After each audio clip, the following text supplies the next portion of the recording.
कुंडली गोदर विठ्ठल श्री ज्ञानदेव तुकाराम नरनाथ भगवान की जय। राजा राज प्रभु रामचंद्र भगवान की जय।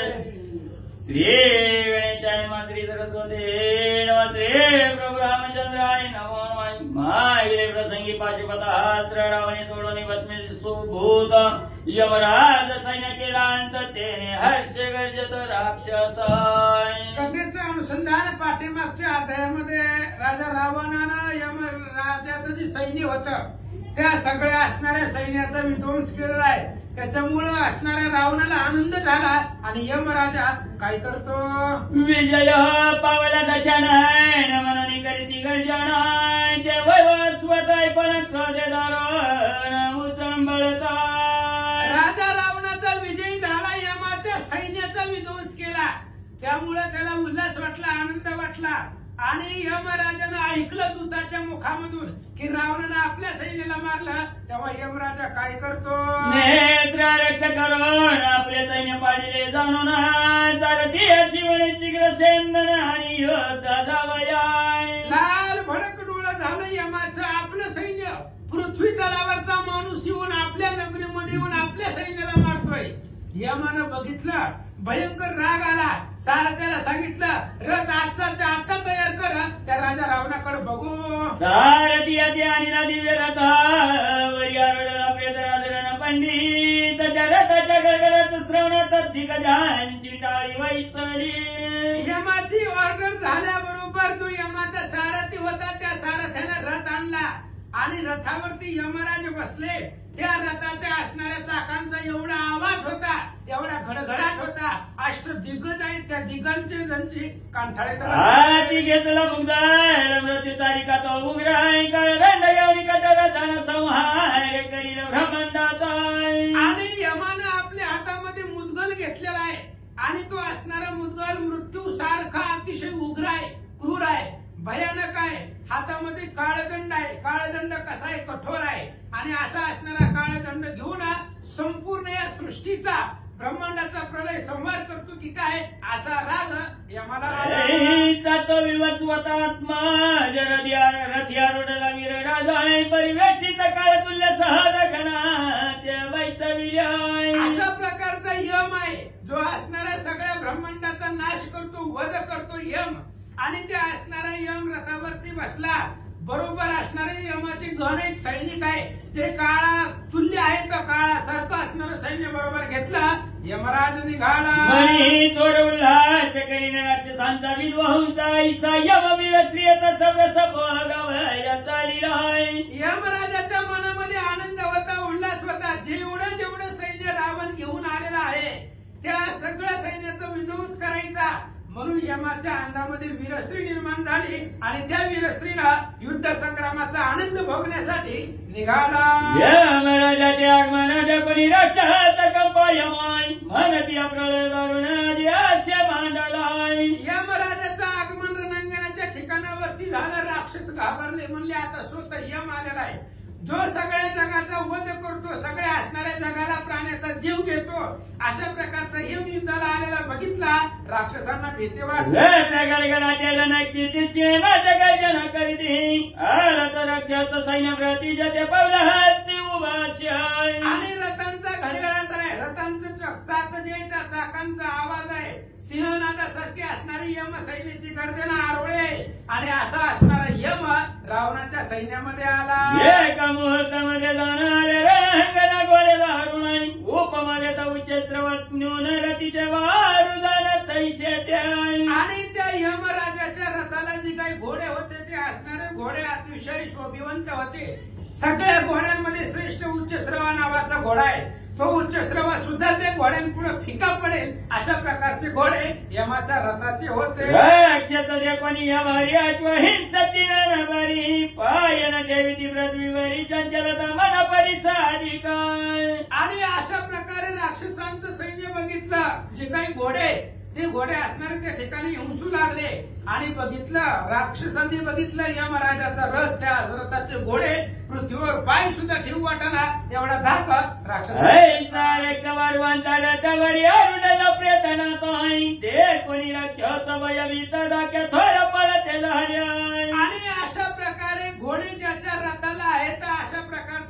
यम आहे आणि त्या रथावरती यम त्या ठिकाणी बसलेला आहे आणि ती यम युद्धामध्ये आल्यानंतर ना राक्षसांना भीती वाटली, घाबरले. रावणाचे प्रधान गणाच्याही भयभीत दारुण आणि काही तुळशीत मजाना द्विजा ऋषी मुनी गण पळाल्या. रावणाचे प्रधान होते, जे काय असणारे नामांकित प्रधान आहेत ते प्रधान सुद्धा घाबरले आणि बाकीचे असणारे थोडं सूक्ष्म लहान मोठे असणारे राक्षस होतात, ऋषीगण होते, प्राणी मात्र होते, सगळे यमाला बघितल्यानंतर न घाबरले. लोकमाया तुला त्या कोणा दोघे करू नका कंदाई सोडी ती चक्की दारुणा वर्म लक्षण दोघांचं भयंकर युद्ध आहे. कुणाचं असणारा यम आणि त्या ठिकाणी असणारा रावण दोघे घनघोर अशा प्रकारचं युद्ध करू लागले, अद्भुत अशा प्रकारची शक्ती सोडू लागले, एकमेकाचं वर्म जाणून युद्ध करू लागले. आणि तो रावण थोडी ती शक्ती तो मर्यादा हरुणाई वीरांच्या वीर वर्म लक्षण क्रोध कर यम आणि रावण या दोघांचं भयंकर युद्ध सुरू आहे. एकमेकावरती शक्तीचा प्रहार करतात, गदेचा प्रहार करतात, एकमेकाचं वर्म जाणून एकमेकांवरती प्रहार करतात. हे जे विवेकांच्या धारावरच्या लोपविती गिरीवर ते विरावणे वैवस्वतर रावरी बाण टाकिल्या. राजा रावणानं यमावरती बाण सोडले, एक नाही दोन नाही, मेघधारा मुजवती. पावसाचे असणारे जे काही धार आहे ते पावसाचे थेंब पृथ्वीवरती पडावे, एका पर्वतावरती पडावे, तशा पद्धतीने असंख्य बाण रावण यमावर सोडू लागला. या समय तो वीर राजा विश्वस्वाहताचा आत्मदाई संधान कवळी रिपुबाण समाधरण रंगीत त्वरिल्या. आणि त्याच वेळेस असणारा तो तर यम आहे, जगाचा असणारा काळ म्हणजेच यम आहे.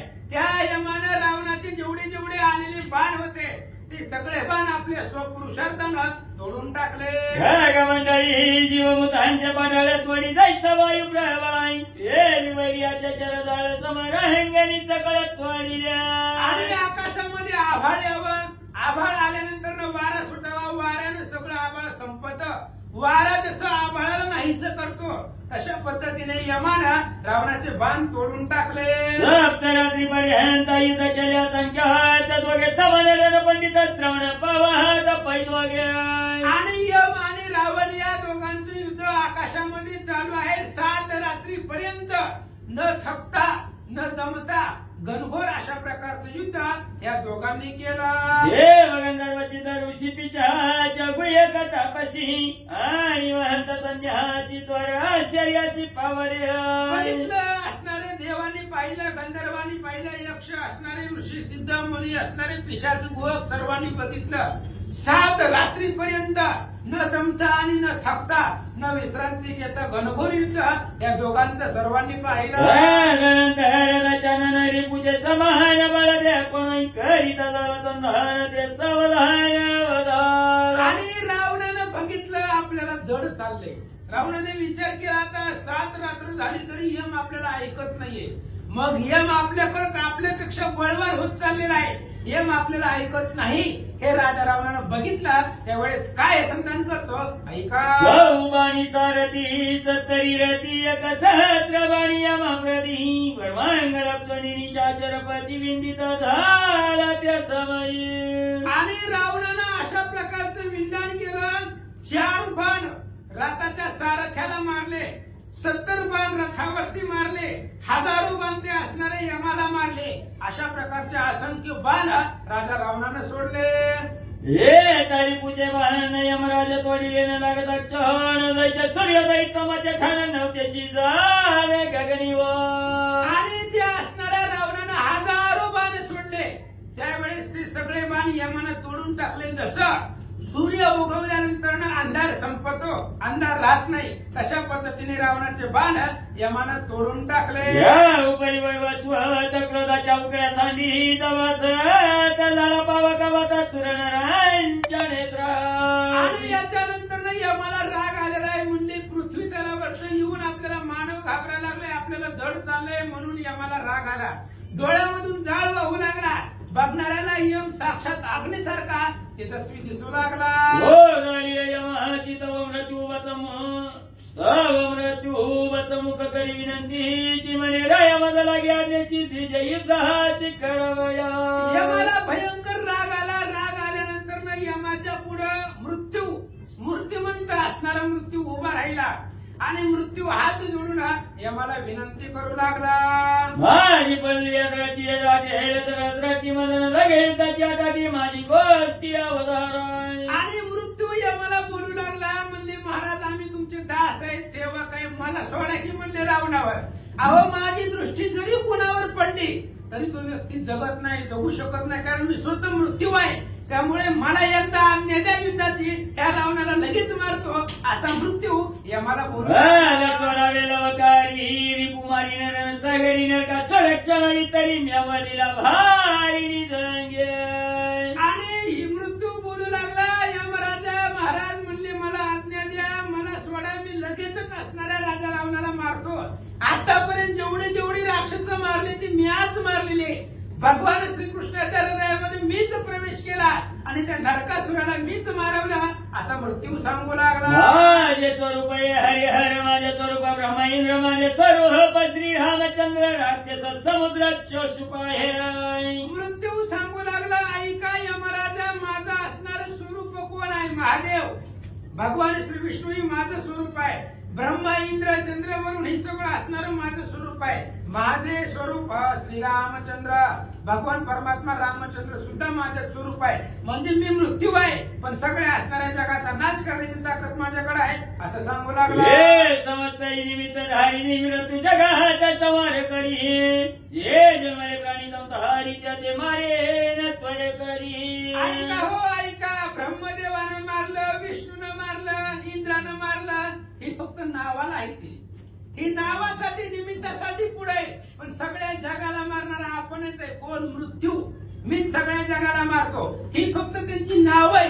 ह्यांनी ह्याला मारलं, पण त्यांना मारणारा, त्यांचा प्राण हरण करणारा मीच आहे असं मृत्यू सांगू लागला. नमुची विरोचन मधुकैटवयाचे प्रतापाची बोंब त्रिभुवनी. ऐका, मी पाठीमागं कुणाला मारलं. शंभर नावाचा राक्षस होता, वृत्रासुर होता, शुंभ नावाचा राक्षस होता, सहस्त्र अर्जुन होता, निशुंभ आहे, मधुकैटव आहे. हे दोन राक्षस, ह्या सगळ्या राक्षसांना कुणाला तरी नाव पुढे करून कुणाच्या तरी निमित्तानं मीच मारलेला आहे असं मृत्यू सांगू लागला. मारी आणि काही बहुत निर्दळी संख्य रहित यादव कौरव यतमत माझे निश्चित निमाले. अहो ऐका महाराज, या असणाऱ्या जगामध्ये जेवढी राक्षस मारली, जेवढे आतापर्यंत जीव मेले, त्या सगळ्यांना मीच मारलेला आहे. बाकीचे सगळे निमित्त धारे आणि पुढे सुद्धा सगळ्या जीवाचा संहार करणारा मीच आहे. मृत्यूच आहे. मृत्यूशिवाय माणूस मरतो का?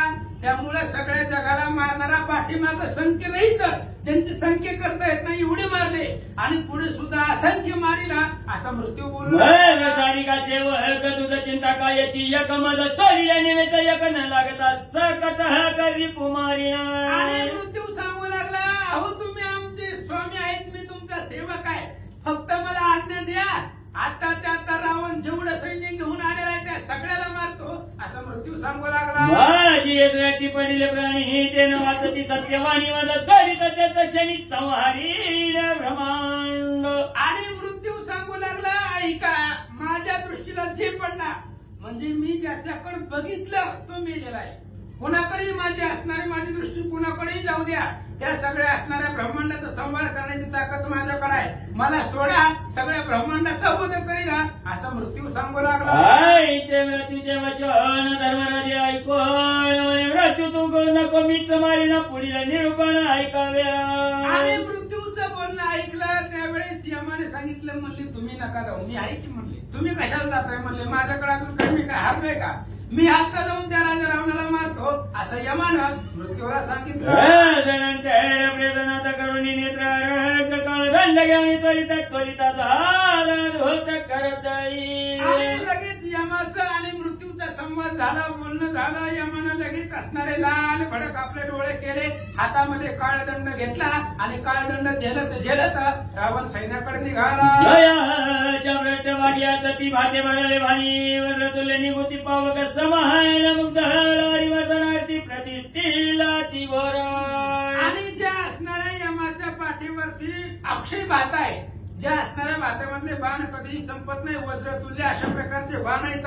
हातामध्ये परिघ आहे, मुद्गल आहे आणि तो असणारा मुद्गल अग्नीसारखा दिसू लागलेला आहे. अशा प्रकारचा यम निघाला. जयाची रती जाण चापटेल काळाचं मान पुट पावकाच्या त्या जगागान दिशा ढवळल्या. आणि ज्या असणाऱ्या यमाच्या रथावरती धनुष्य ठेवलेलं आहे, बाण ठेवलेले आहेत आणि ते असणारं धनुष्य काळासारखं असणारं देदीप्यमान तेजस्वी आहे. अशा प्रकारचं शस्त्र अस्त्रासहित यमराजा निघाला. यशाची रतीचा मोहकमुख ठेविला काळांत दर्शने जीव मात्र एका पदाक्य मारताती. आणि ज्याच्या असणाऱ्या रथाच्या समोर मुद्गल ठेवलेले आहेत, काळासारखं भयानक क्रूर, ज्याचं दर्शन झाल्यानंतर सुद्धा जीव घाबरतो आणि मृत्यूला पावतो. अशा प्रकारचा यम रावणाबरोबर निघाला. दर्शने प्राणी संहारी तो तोडीला जीवावरी बहादरी तरी तयाची काय उरेल उरी ते कोणी वैरी कापीजे. अहो यमाचं नाव जरी घेतलं तरी लोक घाबरतात. यमाचं दर्शन जरी झालं तरी लोक घाबरतात. आणि तूच यम आहे जो सगळ्या असणाऱ्या सृष्टीचा प्राण घेणारा तो यम. आणि तो यम जर एखाद्या जीवावरती निघाला तर त्या जीवाचं काय होणार आहे. अशा असणाऱ्या रावणावरती यमराजा निघाला. हो परी गव्यताकारी तयाची दीप्ती फाटे अंबरी ज्वाळवेची तत्सह परिवारी दर्शने वैरी मदगळीत. आणि परिघ यमाच्या हातामध्ये त्यानं परिघ हातामध्ये घेतलेला आहे. त्या असणाऱ्या परिघाला एवढं तेज होतं, त्या परिघाचा प्रकाश संपूर्ण दाही दिशेला उजळत होता. अशा प्रकारचा तेजस्वी परिघ घेऊन यमराजा निघाला. परिघाती दारुण यमराज परतून जाण चोरी तव राक्षस सैन्य त्वरान्वित पळते झाले. आणि अशा प्रकारचा असणारा परिघ यमानं आपल्या हातामध्ये घेतलेला आहे. आणि तो परिघ घेऊन यमराजा रावण सैन्याच्या समोर गेला. रावणाच्या सैन्यानं बघितलं यम आहे, हातामध्ये परिघ आहे. त्या परिघाला घाबरून रावणाचं सैन्य पळू लागलं. पृथ्वीचे जनताई कापत त्या दंडाच्या प्रेरणा करणे हातात टाकीला रावणावरी. सूर असुर देव दानव ज्याला घाबरतात तो असणारा यम आहे. पृथ्वी तलावरचे लोक सुद्धा ज्या यमाला घाबरतात अशा प्रकारचा यम त्यानं हातामध्ये दंड घेतलेला आहे. आणि तो अद्भुत अशा प्रकारचा दंड हातामध्ये घेतला आणि ऊर्ध्व दिशेनं रावणावर सोडला. समय वैवस्वत दंड प्रेरित उद्यान प्रळय कल्पिता वळवला म्हणत जन लोक. आणि ज्यावेळेस तो हातामधला काळ दंड यमानं रावणावरती सोडू लागला त्यावेळेस बघणारे असणारी जन लोक जे काही युद्ध बघायला आलेली होती त्यांनी विचार केला जर यमानही रावणावरती दंड सोडला तर रावण जगणार नाही असा विचार करतात. अवतरी प्रजापती बोलत होती प्रजाला दक्षिणपती वचन निश्चिती ऐकावे. आणि ब्रह्मदेवाला सुद्धा चिंता वाटली. म्हणजे यमाना जर काळदंड सोडला तर रावण जगत नाही आणि रावण जर मेला तर आपण दिलेलं वरदान खोटं होईल. म्हणून ब्रह्मदेवाला चिंता वाटली. ब्रह्मदेव असणाऱ्या दक्षिणेचा राजा जो यम आहे त्या यमापाशी आले.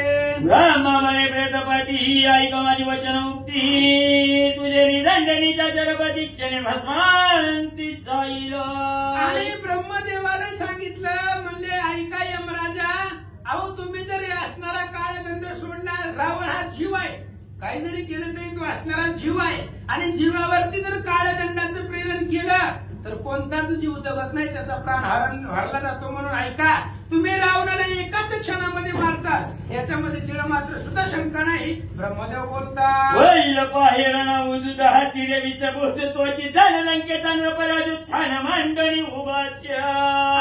ऐका यमराज पलीकडे बघा, हातामध्ये त्या ठिकाणी असणारा भयंकर धनुष्य घेतलेला आहे. हातामध्ये शस्त्रास्त्र घेऊन युद्धासाठी आला.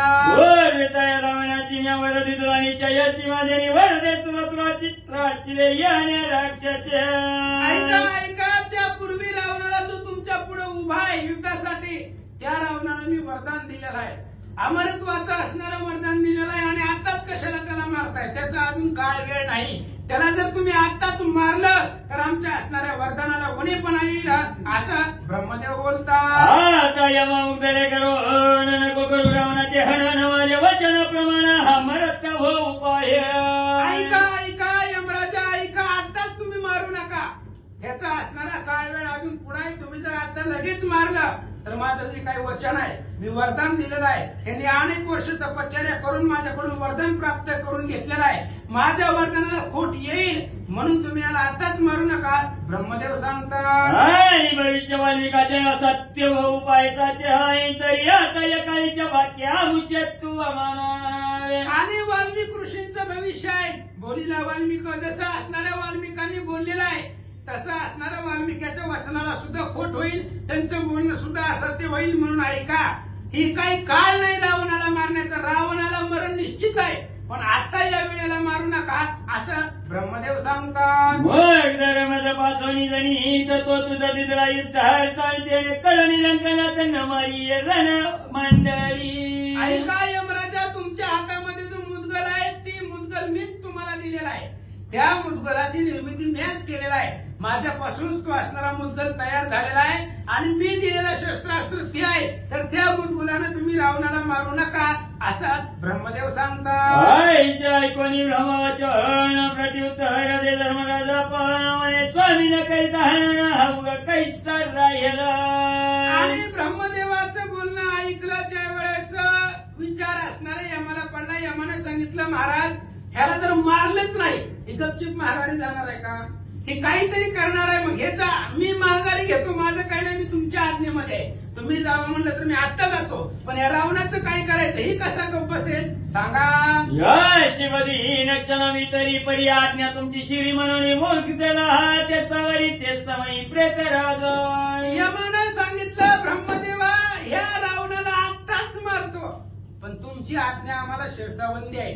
तुमचं वचन आम्हाला मोडायचं नाही, तुमचं बोलणं खोटं करायचं नाही. तुमच्या सांगण्यावरनं मी आता माघारी चाललोय असं यमराज बोलू लागला. बोलणी प्रजापती प्रति सवेगे वनिरत सारथी नारद सहित उद्वगती सर्गाची निघावा.